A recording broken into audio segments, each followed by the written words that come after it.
under the guise that they're using a BB gun. That is a real concern that's not addressed by this bill, and I think the bill needs to also not allow the mimicry of other weapons by BB guns, that they resemble either a Beretta or a AK-47 or any kind of lethal weapon that's used to create harm in urban areas and other communities throughout our country. So I look forward to working with the author on this bill to make sure that we do remove these lethal weapons from our community, but also ensure that we're not creating a false sense of security for anybody in the public or our officers in trying to do their jobs and provide for our security in our community. So, thank you. Thank you, Senator Weston. Senator Banks. I rise in support of the idea of this bill. I think that everybody in this room agrees that we don't want any innocent folks being shot, and we don't want to put our officers, our sheriffs at risk. The problem is we can't control the bad guys from painting their weapons. We can't just say, here's a rubber stamp, this weapon is not a real weapon. That sheriff, that police officer, that law enforcement agent, when they are presented with a situation, they have to look at the weapon, they have to look at the person who's handling the weapon, and they have to look at the intent in their eyes and make all these judgments. Giving them this mystical, magical blue line of what's safe and what isn't safe puts their lives at risk, and it continues to put other people's lives at risk. If this bill was about educating our youth about how to react when dealing with law enforcement, I could support it. Because it's how you approach the officer that's really important. I think as a driver, we've all learned over the years that when an officer pulls you over, don't start reaching in the glove box. Put your hands on top of the steering wheel.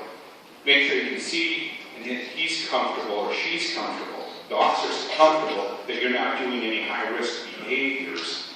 And then get your registration and everything out to ensure that that experience is a pleasant experience for both of you. The problem with this bill is it puts false hope out there.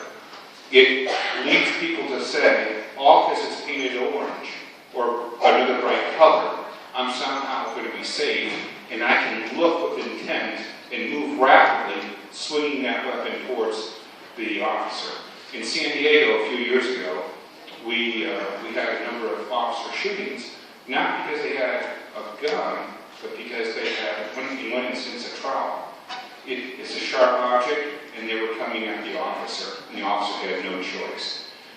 Look, it's your intent of how you move as much as it's important what the weapon looks like.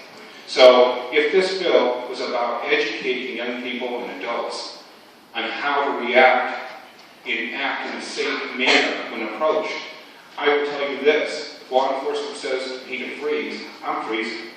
If they tell me to put whatever's in my hand down, I'm dropping it.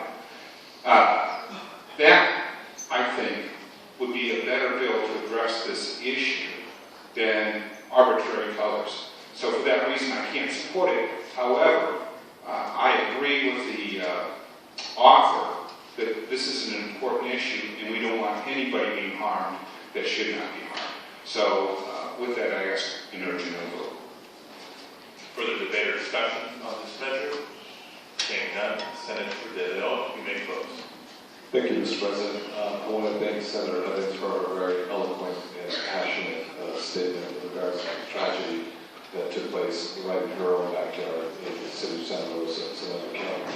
I also want to thank Senator Cody as well as Senator Bedway for their comments. And Senator Knight and Senator Anderson, I very much respect them as well as their comments with regards to this issue. I think it proves that we're on the same page. We want to decrease these tragic incidences. The question is, how do we go about doing it? A couple of issues that have come up during the course of this debate, not just today, but in previous days, is that the issue of federal preemption with regards to federal guidelines. One, we have checked with legal counsel here, and they verbally stated that they do not believe that we're preempted at the federal level. Secondly, another issue that's been consistent theme is the issue of coloration of these replica firearms. One thing is, nothing stops criminals today, hardened felons or gang members from actually painting a replica gun.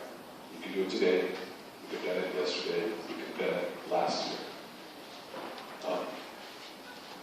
Through extensive conversation with the Chief of Police of Los Angeles, Charlie Beck, the second largest police force in the country, Police Chief in the Rampart Division, as well as the UT Division in South LA, as well as 77th Street near Watts. This is an individual who's been a career police officer. He has yet to come across one single incident himself personally, where he has found a cartel member, a gang member, a hardened violent criminal who has proactively gone out of his or her way to actually paint a replica gun, or a real gun, to make it look like it is an actual toy gun. I appreciate that argument, but I think to a large degree it's a red herring because it hasn't been pervasive at all whatsoever. We have yet to point to one single instance as of yet today where they've actually gone out of the way to paint a real gun to make it look like it's a toy gun. BB guns, airsoft guns are not toy guns. They project through gas, through air, through a minimum 6 millimeter diameter, a pellet or metallic, pellet of some sort. So they are not guns, or they're not toy guns. They should be treated as toy guns alike. This is about saving lives. It's about giving police officers every single available tool possible to them. So they do not, in a split nanosecond, make an incredibly tragic decision that will alter the life of a child, of a family, or the police officer himself or herself, like the case with young Andy Lopez, young Rojayen Gomez in my own backyard, in my own district, in Cypress Park. Senator Benavides made reference to some proactive solutions that the airsoft industry has come forward with. We've had a constructive meeting. I want to acknowledge the proactiveness in terms of coming to the table. We will continue those conversations. I do appreciate the position they've taken so far, which is not to say just no or no to say, but actually move forward some educational solution, as Senator Anderson underscored. With that, Mr. President, as we move forward, we'll continue this conversation, and I respectfully ask for that vote. Mr. Secretary, please call the roll. Anderson? No. Bell? Aye. Berryhill? No. Block? Aye. Calderon? Canella? No. Corbett? Aye. Correa?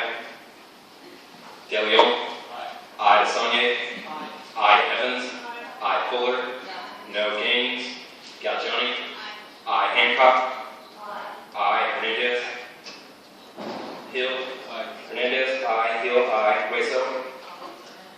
Huff? No. Jackson? Aye. Knight? No. Lava? Aye. Luna? Aye. Ted Luke? Carol Luke? Aye. Mitchell? Aye. Monty? Aye. Nielsen? Padilla? Aye. Capley? Aye. Rock? Steinberg? Torres? Aye. Vidak? No. Walters? Wolk? Aye. Wright? Wyland? No. Yee? Yee, aye.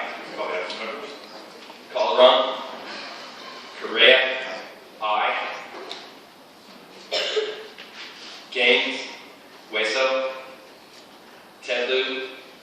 Nielsen? Roth? Steinberg? Walters? Wright? Ayes 2, noes 8. Measure passes. Members, before we move on to the next item, a little bit of housekeeping. The time is now 11:07. We are working the file, Senate third reading, items 46